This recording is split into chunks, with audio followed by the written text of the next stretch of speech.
Dear students of class 10, today my topic is in the same chapter that I started earlier, the rise of nationalism in Europe, the hunger, hardship and popular revolt.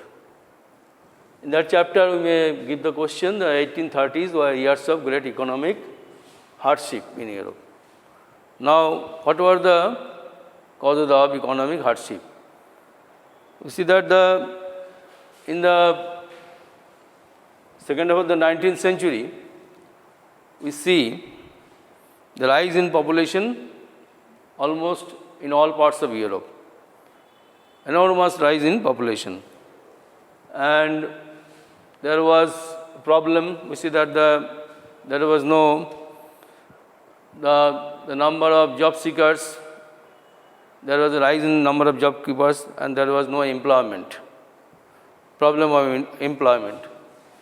And moreover, we see that the people migrated from rural areas to cities in search of job, and the small businessmen in the town faced a steep competition from the imports of cheap machine goods from England. They used to produce their goods in their homes or small factory shops.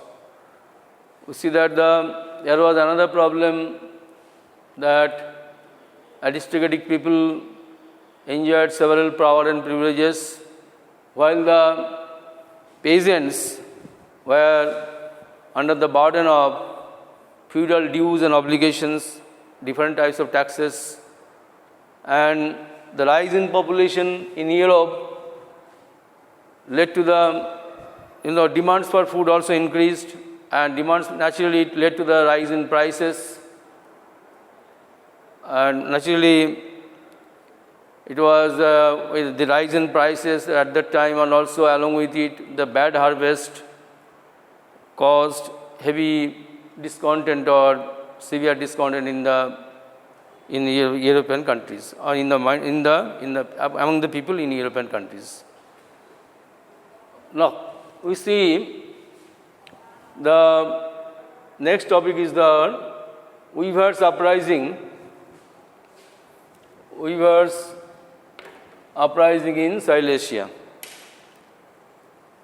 Weavers, we know that in 1845, the weavers revolted against the contractors because the contractors cheated the weavers in several ways. You know that what led to the revolt. Generally, the weavers were supplied with the raw materials by the contractors to give them, supply them finished textiles. And they now demanded higher wages, which was refused by them.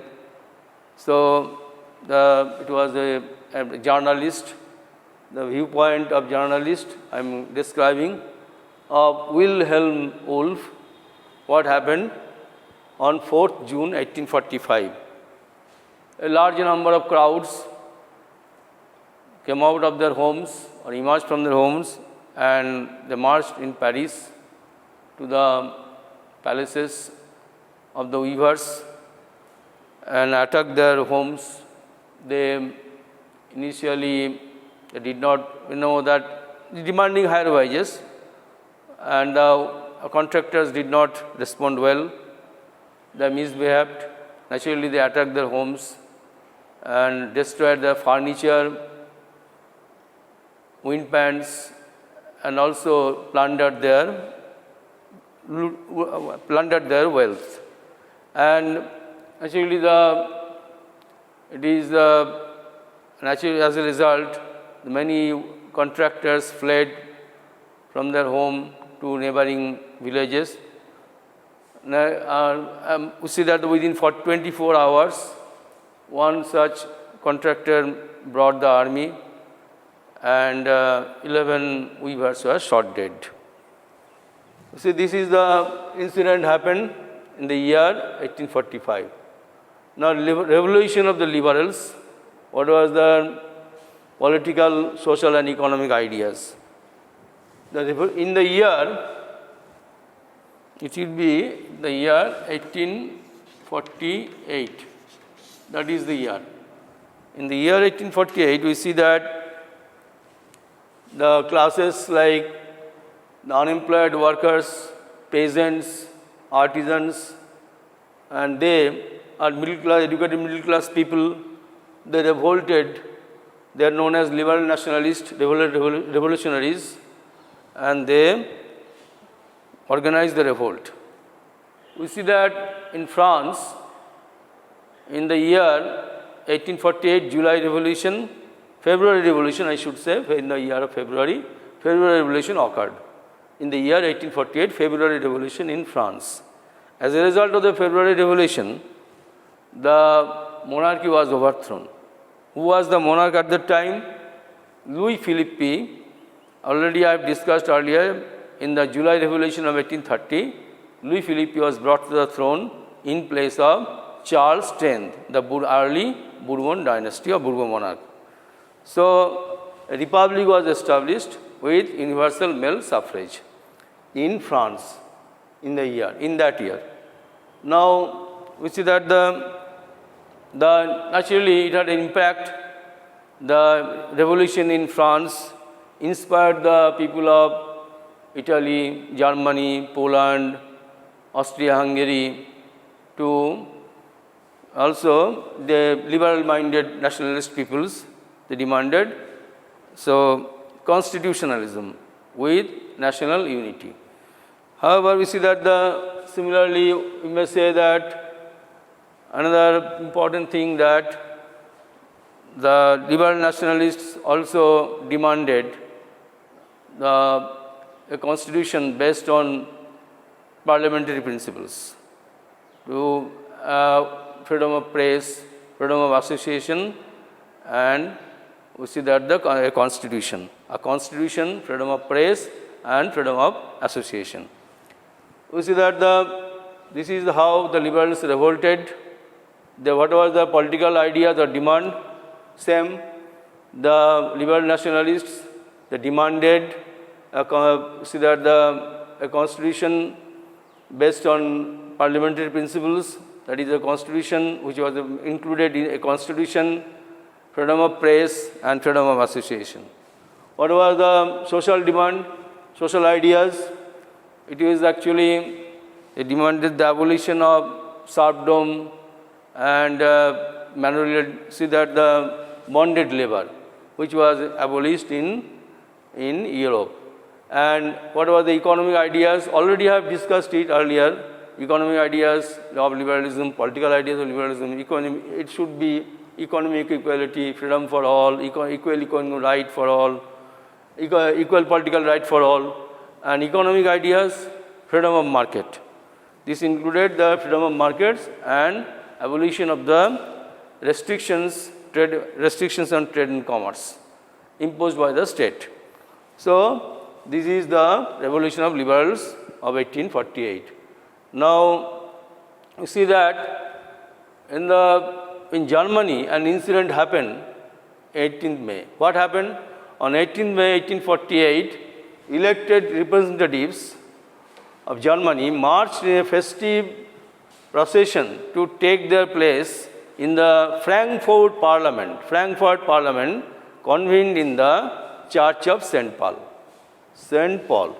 Now what happened? The businessmen, the educated, the different types of professionals, and also prosperous artisans, they decided to organize or establish the national unity in Germany and to form a national parliament, an assembly of national parliament. We see that with this hope, the 831, we see that deputies. 831 representatives or deputies, they led the procession and went to the Frankfurt Parliament, which was convened at the Church of St. Paul, and they also founded a new constitution, and also this constitution was offered they wanted to build a new Germany. This was in the form of, with the help of the constitution which was made in the Frankfurt Parliament. And that new, you see that the constitution, it will be you see that they wanted to offer the constitution to the monarch, and monarch would be under the subject of under the domination of the parliament. So this proposal, they actually decided to form a constitutional monarchy. This proposal was given to Frederick Wilhelm IV or William IV of Germany, but he refused to accept to be a constitutional head or monarch of Germany, and he refused to accept the offer, and with the other monarchs of Europe, he opposed it. So naturally, the effort of it was made by the liberal nationalists. This type of movement was made by the liberal nationalists, and that's ultimately what I see. We see that the parliament, the Frankfurt Parliament, which gradually the number of with the opposition of aristocracy and military forces, the middle class, the influence of the middle class declined, and we see that gradually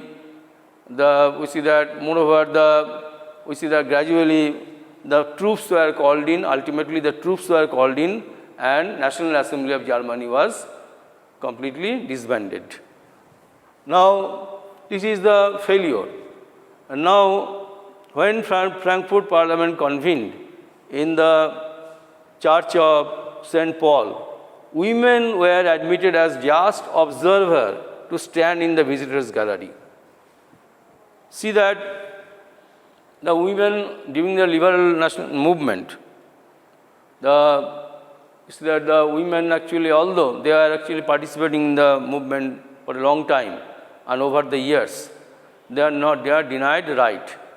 Although the women founded many political clubs, they also formed many political clubs, founded many newspapers, and also we see that they organized public meetings and demonstrations.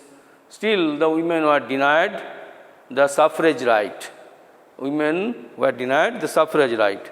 And that's why they are not allowed to participate in the election, and they were only allowed to see the proceedings from the gallery, visitors' gallery. Now, you see that though conservative forces were able to suppress liberal movements in 1848, they could not restore the old order. I am repeating it again. Though conservative forces, conservative powers, monarchical powers, were able to suppress the liberal movements, in 1848 they could not restore the old order. What happened? We see that the conservative forces, many monarchical powers, realized that the continuous revolution, and also we see that the uprising, can be suppressed only by granting some concessions. Some reforms are necessary, because that is the old order, that the monarchical powers realized it, that it is that in order to sustain their power, in order to retain their power, they must change their attitude, and they should continuously, in order to stop this type of uprising or revolt or rebellion, they must introduce some reform or concessions. So what happened? We see that the year 1848, in Central and Eastern Europe, they introduced several changes. And already this type of, see that reforms or concessions were introduced before 1815 by the monarchs of Western Europe. However, we see that in the year 1848, we see that gradually they gave some concessions to the Habsburg Empire. You see that the people of Habsburg Empire and Germany also. Similarly, the Habsburg rulers granted autonomy to Hungarians in 1867. Now, process of German unification. Germany was a confederation of Rhine of 39 states. It was created by Napoleon Bonaparte. Germany was not united. The first attempt was made by Frankfurt Parliament. Frankfurt Parliament of 1848. Already I have discussed it. The Frankfurt Parliament offered the crown, the crown at that time. The ruler was William IV, who was offered. The proposal was given by the delegates, 1831 delegates, which was rejected. And thus, this attempt was a failure. Next, we say that the unification under the Prussia. The attempt of the liberal nationalists of Germany were suppressed, ruthlessly suppressed by the military forces, by the monarchs, and also supported by a group of landlords called Junkers. Ultimately, however, what was the role of Bismarck? Under the leadership of Prussia, Germany was united. At that time, the Prussian ruler was William I, and Bismarck was the Chancellor of Germany, or Prime Minister or Chief Minister. He realized that only the princess would, not the people, could unite Germany. He adopted the policy of blood and iron. He once declared that the Germany could not be united only through speeches and resolutions. Germany only could be united by the policy of blood and iron. What was the policy of blood and iron? It was the policy of warfare. He waged 3 wars, continuously 7 years, 1864 to 1870. First war he waged with Denmark, 1864, over the question of German inhabited places called Schleswig and Holstein, and he defeated Denmark and captured it. Then he waged war with Austria. It is called Austro-Prussian War, 1866. In the Battle of Sadowa, Austria was defeated. And finally, it is Bismarck who defeated France. It is called Franco-Prussian War in the Battle of Sedan, S-E-D-E-N, 1870. Thus, Germany was united. Ultimately, German final unification was made in the year 1871. Thus, the dream of unification, or Bismarck's dream of unified Germany, was completed. Thank you all.